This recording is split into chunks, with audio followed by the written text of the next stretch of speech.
This is a remote job for a cloud engineer in Brisbane, Australia. The company is One Model. One Model is the people analytic platform for companies and their people.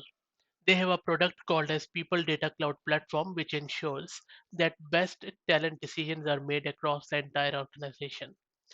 It is primarily an HR analytics tool.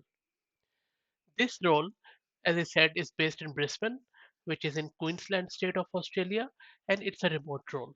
So you can work from anywhere. There are few things which you need to be aware of as per this role. You need to have at least one cloud exposure, preferably AWS, but if you have any GCP Azure experience, that is fine too.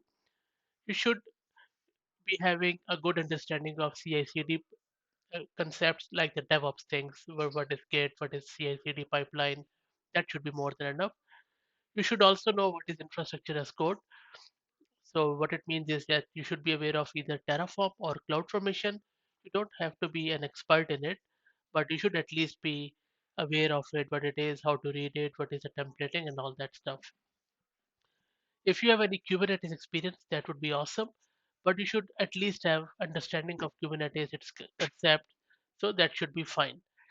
And if you feel like that this is job is for you, then feel free to go to One Model's website and apply from there. Thank you very much.